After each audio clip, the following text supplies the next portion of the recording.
Hello friends, स्वागत है आपका हमारे यूट्यूब चैनल केपी स्टडी में। दोस्तों, आज की इस वीडियो में हम समानांतर श्रेणी चैप्टर का प्रश्नावली 5.2 कवर करेंगे। ये मेरा इस प्रश्नावली का लास्ट पार्ट है, यानी पार्ट 3 है, जिसमें हम क्वेश्चन नंबर 15 से लेके क्वेश्चन नंबर 20 तक के प्रश्न को कवर करेंगे। इससे पहले वाले पार्ट यानी पार्ट फर्स्ट और पार्ट सेकंड को अगर आपने अभी तक नहीं देखा है तो आप उस पार्ट को ज़रूर देखें। उसका लिंक हमने इस वीडियो के डिस्क्रिप्शन में दे रखा है, आप वहां से भी देख सकते हैं। तो चलिए स्टार्ट करते हैं। आपके स्क्रीन पे जो 15वां प्रश्न है कि n के किस मान के लिए दोनों समानांतर श्रेणियों, एक है आपका 63, 65, 67 डॉट डॉट डॉट और एक है 3, 10, 17 डॉट डॉट डॉट के एनवें पद बराबर होंगे। ठीक है, यानी 2 AP आपको दिया हुआ है। ठीक है, और इसका कहता है कि एनवां पद क्या होगा, बराबर होगा n के किस मान के लिए। ठीक है, तो देखिए एनवां पद का आप फॉर्मूला जानते हैं कि एनवां पद बराबर क्या होता है, a plus n minus 1 into D होता है। यही तो होता है। कहता है कि इसके n के किस मान के लिए इसके nवें पद बराबर होंगे। ठीक है, तो अगर हम इस AP की बात करें तो इस AP का जो प्रथम पद है यानी A जो है कितना है 63, और जो सारवंतर है D कितना होगा इसका 65 में से 63 माइनस करोगे तो यानी 2। D निकालने के लिए दूसरा पद में पहला पद माइनस करते हैं। और अगर इस AP का हम बात करें तो इस AP का प्रथम पद क्या होगा, तो आप कहोगे 3। ठीक है, और D क्या होगा, तो 10 में से 3 माइनस करोगे यानी 7। ठीक है, अब प्रश्न से क्या कह रहा है, प्रश्न से या प्रश्नानुसार इन दोनों AP का जो nवां पद है ना समान है। nवां पद क्या है, समान है, nवां पद बराबर है। ठीक है, तो देखिए nवां पद अगर दोनों AP का हम बराबर करते हैं तो इस AP का nवां पद क्या होगा, तो nवां पद बराबर क्या होता है a plus n minus 1 into D. तो a प्लस, तो a का मान है 63 प्लस n का मान मालूम नहीं है तो n माइनस 1 इंटू डी का मान कितना है 2। और इस AP का अगर nवां पद पूछे तो इसका भी होगा a plus n minus 1 into D. तो a का मान है 3 प्लस n का मान मालूम नहीं है, निकालना है, तो n माइनस 1 इंटू डी का मान है आपका 7। और ये दोनों आपस में क्या है, बराबर है। अब चलिए इसको सॉल्व करिए। ठीक है, देखिए इसको सॉल्व करते हैं तो लिखेंगे 63 प्लस n गुने 2 करने पे कितना आएगा 2n, माइनस 1 गुने 2 करने पे -2 बराबर, इधर हो जाएगा आपका 3 प्लस n गुने 7 करने पे 7n माइनस 1 गुने 7 करने पे -7। ठीक है, अब देखिए 63 माइनस 2 तो हो जाएगा आपका 61 प्लस 2n बराबर, इधर है आपका प्लस 7n, अब प्लस 3 या -7 करने पे कितना आएगा -4। ठीक है, अब n वाले टर्म को आप एक साथ कर दें तो लिखेंगे 7n, इधर प्लस 2n है, इस साइड आएगा तो -2n, इधर -4 है, इस साइड में आएगा तो +4 हो जाएगा। ठीक है, यानी 7n में 2n माइनस करने पे कितना आएगा 5n बराबर 61 प्लस 4 करने पे 65। तो n का मान यहाँ से कितना निकल जाएगा 65/5, कैंसिल आउट होगा तो 13। तो n बराबर 13 निकल गया। यानी इस AP का जो 13वां पद होगा, ठीक है, दोनों AP का जो 13वां पद होगा वो आपस में समान होगा। ठीक है, तो लिखेंगे इस AP का जो 13वां पद है, 13वां पद आपस में बराबर होंगे, आपस में बराबर होंगे। ठीक है, कौन सा पद, 13वां पद। ठीक है, यही इसका राइट आंसर होगा। चलिए अब हम नेक्स्ट प्रश्न को देखते हैं, प्रश्न संख्या 16।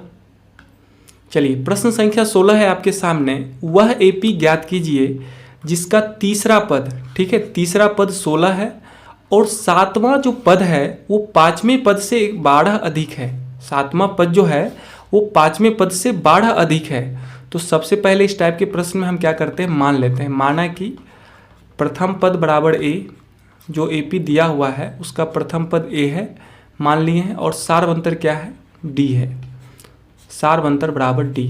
ठीक है, अब देखिए प्रश्नानुसार आप चलिए, तो प्रश्न में आपको क्या कह रहा है, प्रश्न में आपको कह रहा है कि इसका जो तीसरा पद है वो 16 दिया हुआ है, तीसरा पद यानी A3 है 16। तो A3 को आप क्या लिख सकते हैं, a प्लस 2d लिख सकते हैं। A3 को, तीसरा पद को लिखेंगे a प्लस 2d, ये आपको 16 मालूम है, इसको आप समीकरण 1 मान लें। अब इसी प्रकार आपको दिया हुआ है कि इसका जो 7वां पद है, ठीक है, आगे पढ़िए, इसका जो 7वां पद है यानी A7 जो है इसके 5वें पद से 12 अधिक है, यानी A5 से 12 अधिक है। कौन?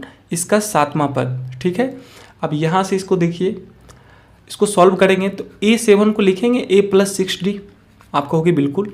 A5 को क्या लिखेंगे? A + 4D, अब +12। ठीक है, अब देखिए समीकरण के दोनों तरफ A है, ठीक है, और दोनों प्लस में है तो कैंसिल हो जाएंगे, A से A कैंसिल हो गया, यानी 6D बराबर क्या आ गया? 4D + 12। ठीक है, तो 6D इधर + 4D है, इधर आएगा तो -4D बराबर 12। 2D बराबर क्या निकल के आया? 12। तो D का मान यहाँ से क्या हो जाएगा? 12/2 करने पे 6 निकल के आएगा, यानी D का मान निकल गया आपका 6। ठीक है, D का मान क्या निकल गया? 6। अब इस D का मान को अगर आप समीकरण 1 में पुट करते हैं तो आपको किसका मान मिल जाएगा? A का मान मिल जाएगा। D का मान समीकरण 1 में रखने पे हमें A का मान प्राप्त हो जाएगा। तो हम लिखते हैं समीकरण 1 में D का मान रखने पर, D का मान रखने पर रखिए, समीकरण 1 क्या है आपका? A + 2D बराबर 16 है। तो इसमें जब D का मान पुट करेंगे तो लिखेंगे A + 2 गुने D के स्थान पे 6 बराबर 16, यानी क्या हो जाएगा? A + 6 दूनी 12 बराबर 16। तो A का मान हो जाएगा 16 - 12 यानी 4। A बराबर निकल के आ गया आपका 4 मान। ठीक है, तो अब आपसे क्या पूछ रहा है कि वह AP ज्ञात कीजिए, यानी AP ज्ञात करने के लिए कह रहा है। तो 3 पद कम से कम निकाल दीजिए इसका। AP क्या बनता है? AP बराबर लिखेंगे, AP होता है पहला पद को A लिखते हैं, दूसरा पद को A + D, तीसरा पद A + 2D। ठीक है, इसी प्रकार से आगे लिखेंगे। तो A का मान कितना है? 4, फिर है 4 + D का मान है 6, इसमें रखो A और D का मान, तो लिखेंगे 4 + 2 गुने 6 ... कर दो। तो AP क्या निकल के आया आपका? 4, 6 4 10, इधर देखिए 4 + 6 दूनी 12, 12 4 16, यानी AP क्या निकल के आ गया आपका? 4 10 16, इसी प्रकार से आगे n तक। ठीक है, AP बन गया आपका 4 10 16 ... करके आप इसका आंसर दे सकते हैं। इसका राइट आंसर हो गया। ठीक है, चलिए अब हम प्रश्न संख्या 17 को देखते हैं। चलिए, प्रश्न संख्या 17 काफ़ी इंपॉर्टेंट है। देखिए, इसमें आपको दिया हुआ है एक AP है 3 8 13 और अंतिम पद है इसका 253 ... करके 253 में अंतिम पद से, ठीक है ध्यान से पढ़िए, अंतिम पद से 20वां पद आपसे पूछ रहा है। अंतिम से 20वां पद क्या होगा? ठीक है, अंतिम से 20वां पद क्या होगा? तो आप एक फॉर्मूला याद रखिएगा कि अंतिम से nवां पद का फॉर्मूला होता है, अंतिम से nवां पद बराबर L - n - 1 × D, L - n - 1 × D। तो जहाँ पर L जो होता है, जहाँ L बराबर अंतिम पद होता है, ठीक है, L बराबर अंतिम पद, n तो जानते ही हैं और D आपको मालूम ही है। ठीक है, D सार्वंतर है। अब देखिए, इसका अंतिम से nवां पद आपसे पूछ रहा है, अंतिम से 20वां पद, तो लिखेंगे अंतिम से 20वां पद। ठीक है, देखिए जिसमें वां पद लग जाए ना वो आपका n होता है। ठीक है, तो यहाँ से देखिए n का मान कितना है? 20, n का मान 20। तो अंतिम से 20वां पद, यानी अंतिम से अगर nवां पद पूछ रहा है तो L - n - 1 × D होगा। तो देखिए यहाँ पे L क्या है? तो अंतिम पद, तो अंतिम पद क्या है आपका? 253 है, यानी L का मान 253। D का मान देखिए, D क्या होता है? दूसरा पद में पहला पद माइनस करने पे आता है, तो 8 - 3 करेंगे तो कितना आएगा? D का मान 5। ठीक है, तो D L और n आपको मालूम है, तो इसका अंतिम से 20वां पद निकाल लीजिए। तो लिखेंगे L - n - 1 × D, ये फॉर्मूला होता है। तो L का मान पुट करिए तो लिखेंगे 253 माइनस n के स्थान पे कितना रखेंगे? 20 - 1 गुने D का मान 5 निकल के आया है। क्या हो जाएगा आपका? 253 माइनस 20 में से 1 माइनस करोगे 19 गुने 5, यानी क्या आ गया? 253 माइनस 19 × 5 = 95। यही तो। अब चलिए इसको माइनस करिए, इसका 253 में अगर 95 माइनस करेंगे तो कितना मान निकल के आएगा? 8 5 13 हो जाएगा, 9 5 14 और इधर 1 बच गया, 158। यानी इस प्रश्न में जो अंतिम से 20वां पद निकल के आया है, इस AP का जो अंतिम से 20वां पद निकल के आया है वो क्या? 158 निकल के आया है। ठीक है, यही इसका राइट आंसर होगा। ठीक है। इसमें बस आपको एक फॉर्मूला मालूम होना चाहिए कि अंतिम से nवां पद का फॉर्मूला क्या होता है, l minus n minus 1 into D होता है, जहाँ पे l बराबर अंतिम पद है। ठीक है, चलिए अब हम नेक्स्ट प्रश्न संख्या 18 को देखते हैं। चलिए प्रश्न संख्या 18 काफ़ी इंपॉर्टेंट है, इसको वीवीआई कर लें आप। ठीक है, प्रश्न है आपके सामने कि किसी एपी के चौथे और 8वें पदों का योग 24 है। ठीक है, आगे कह रहा है कि और छठे और 10वें पदों का योग जो है 44 है। तो इस एपी के प्रथम 3 पद ज्ञात कीजिए। प्रथम 3 पद आपको निकालने के लिए कह रहा है। ठीक है, तो सबसे पहले इस टाइप के प्रश्न में हम मानते हैं, माना कि इस एपी का जो प्रथम पद है, प्रथम पद ए है, प्रथम पद बराबर ए, और सारवंतर हमने मान लिया इसका डी, सारवंतर बराबर डी। ठीक है, प्रथम पद ए और सारवंतर डी मान लिया। अब प्रश्नानुसार देखिए, प्रश्न से आप चलिए, प्रश्नानुसार हम क्या देख रहे हैं कि इस एपी का जो चौथा पद है और 8वां पद है, इसका जो योग है वो कितना है, 24 दिया हुआ है। चौथा पद को लिखेंगे A4 प्लस 8वां पद यानी A8, ये आपको दिया हुआ है 24। ठीक है, फिर आगे आपको क्या दिया हुआ है, छठा पद और 10वां पद, इसका जो सम है ये आपको 44 दिया हुआ है। ठीक है, लिखेंगे A6 प्लस A10 बराबर 44, यही तो। अब चलिए इसको सॉल्व करिए। ठीक है, तो A4 को लिखेंगे A प्लस 3D, A4 को चौथा पद को लिख सकते हैं A प्लस 3D। इसी प्रकार से 8वां पद को क्या लिखिएगा, A प्लस 7D बराबर 24। अब देखिए A कितना A हो जाएगा 2A प्लस 3D अब प्लस 7D करने पे 10D बराबर 24। अब देखिए इधर 2 कॉमन हो रहा है। ठीक है, इसमें से 2 कॉमन करिए तो क्या बचेगा, A प्लस 5D बराबर 24। अब देखिए 2 से कैंसिल आउट होगा 24, 2 इकाई 2, 2 दूनी 4, यानी A प्लस 5D बराबर क्या निकल के आ गया आपका 12। ये समीकरण 1 हो गया। ठीक है, आप इसको सॉल्व करिए। A6 को लिखेंगे A प्लस 5D, इसी प्रकार से A10 को क्या लिखेंगे A प्लस 9D बराबर 44 दिया हुआ है। अब A और A करने पे कितना हो जाएगा 2A, 5D प्लस 9D करने पे क्या होगा 14D बराबर 44। ठीक है, इन दोनों में से देखिए 2 कॉमन हो रहा है, तो इसमें A बचेगा, इसमें 7D बराबर 44। अब जो कैंसिल आउट होने वाला है उसको कैंसिल आउट करिए, 2 से ये 22 बार में कटेगा, यानी क्या निकल के आया A प्लस 7D बराबर 22। इसको आप समीकरण 2 मान लीजिए। ठीक है, तो आपके पास समीकरण 1 है A प्लस 5D बराबर 12 और समीकरण 2 है A प्लस 7D बराबर 22। ठीक है, अब इसको सॉल्व करिए तो लिखेंगे समीकरण 2 में से 1 घटाने पर। ठीक है, समीकरण 2 में हम 1 को क्या कर रहे हैं, माइनस कर रहे हैं, 1 घटाने पर। ठीक है, तो समीकरण 2 क्या है आपका A प्लस 7D बराबर 22 है और समीकरण 1 है आपका A प्लस 5D बराबर 12। ठीक है, चलिए माइनस करेंगे तो इसका साइन चेंज हो जाएगा, ये माइनस ये माइनस ये माइनस हो जाएगा। ठीक है, कट जाएगा, प्लस ए माइनस ए, प्लस 7D में माइनस 5D करोगे तो कितना आएगा 2D बराबर 22 में से 12 माइनस करने पे कितना बचेगा 10, यानी D बराबर क्या हो जाएगा 10/2 कैंसिल आउट होने पे 5, यानी D का मान निकल गया यहाँ से 5। ठीक है, D निकल गया 5। अब किसी एक समीकरण में आप अगर D का मान पुट कर दोगे तो वहाँ से A का मान निकल जाएगा, तो हम लिखते हैं इक्वेशन फर्स्ट से। ठीक है, फ्रॉम इक्वेशन फर्स्ट, समीकरण 1 में अगर हम D का मान पुट करते हैं, देखो समीकरण 1 क्या है आपका A प्लस 5D बराबर 12 है। चलिए इसमें D का मान पुट करिए तो D का मान है कितना 5, तो 5 गुने 5 बराबर 12, यानी A प्लस 25 बराबर 12 निकल के आया। तो A का मान यहाँ से कितना निकल जाएगा 12 माइनस 25, यानी A बराबर -13। ठीक है, A बराबर क्या निकल के आया -13। अब हम क्या देख रहे हैं कि इस AP का प्रथम पद है -13 और इसका सारवंतर निकल के आया है 5। तो यहाँ से AP का 3 पद आपको निकालना है, 3 पद पूछ रहा है। तो A1 निकालने के लिए लिखेंगे, A1 को A लिखते हैं, तो A का मान है आपका -13। A2 यानी दूसरा पद, तो A2 को लिखेंगे A प्लस 2D, यानी -13 A है, अब प्लस D है 5, तो -13 प्लस 5 करने पे कितना आएगा -8। दूसरा पद निकल गया, 3 पद आपको निकालना है। A3, तो A3 को लिखेंगे A प्लस 2D, इसमें मान पुट करिए तो A का मान है -13 प्लस 2 गुने D का मान है 5, तो क्या निकल के आएगा मान चलिए इसको सॉल्व करिए। मान निकल कर आएगा -13 प्लस 2 गुने 5 करने पे 10, तो -13 प्लस 10 करने पे -3। ठीक है, यानी 3 पद क्या क्या निकल के आ गए हैं इसके, -13, -8 और -3।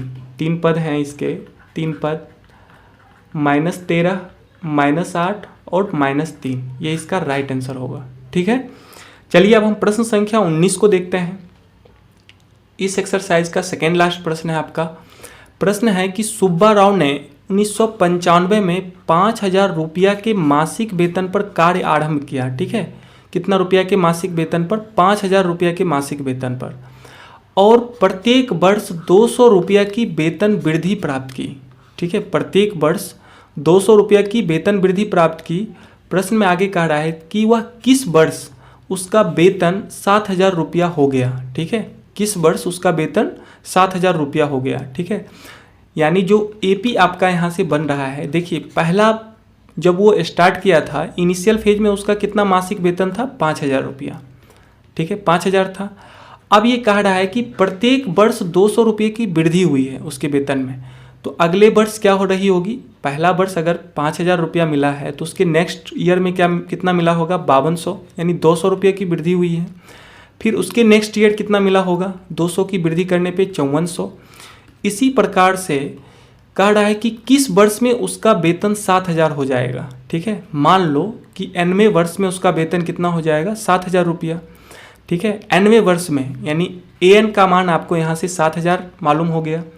ठीक, चलिए इसका प्रथम पद क्या होगा, प्रथम पद यानी जो a होगा, a का मान क्या हो जाएगा, 5,000।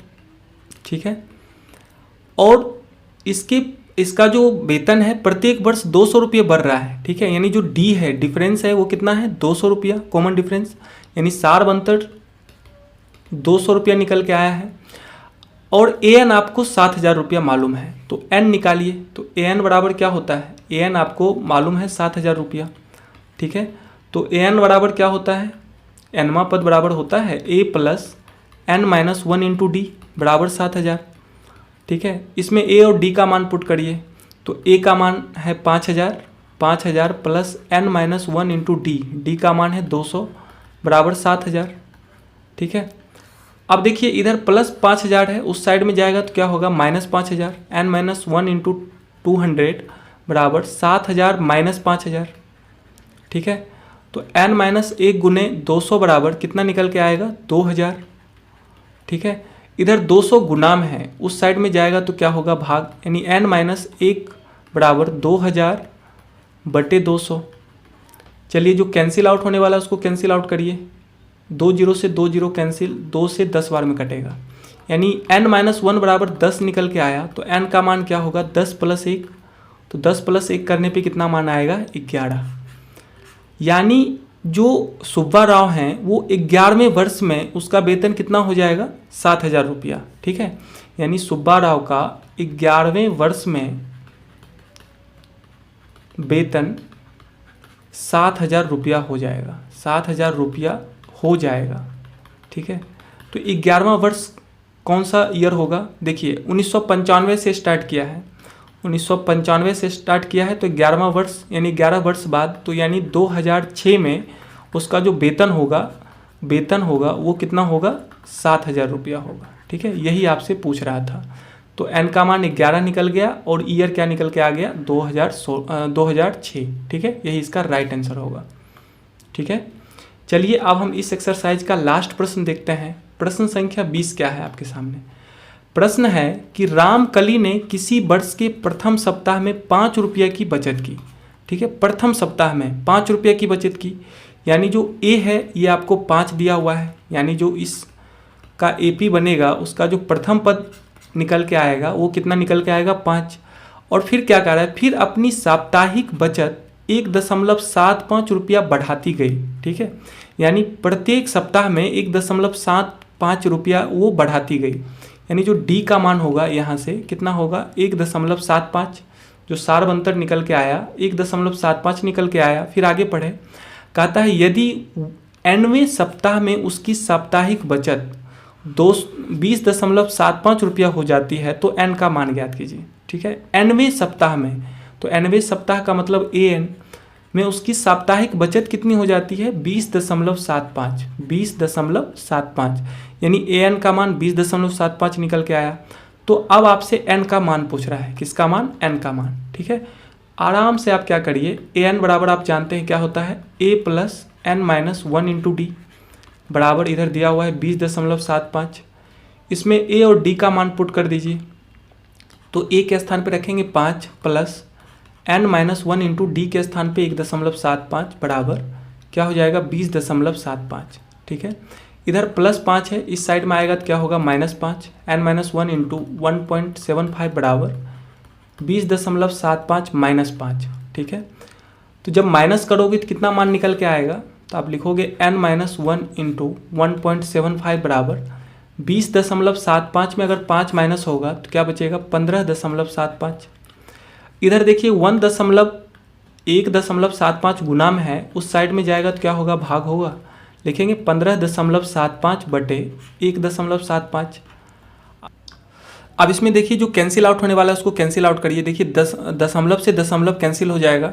यहाँ देखिए 25 सती 175, 25 से काटिए, 25 छक 150, 7 5 25 तिहाई 75, फिर 7 इकाई 7, 7 9 63। ठीक है, यानी n माइनस 1 बराबर 9, तो n का मान क्या हो जाएगा 9 प्लस 1 यानी n बराबर 10।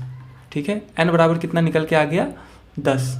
ठीक है, यही आपसे पूछा जा रहा था कि n का मान क्या होगा, यही इसका राइट आंसर होगा 10। तो चलिए इस प्रकार आपका प्रश्नावली 2 कंप्लीट हुआ। अब हम अपने नेक्स्ट वीडियो में 5.3 को कवर करेंगे।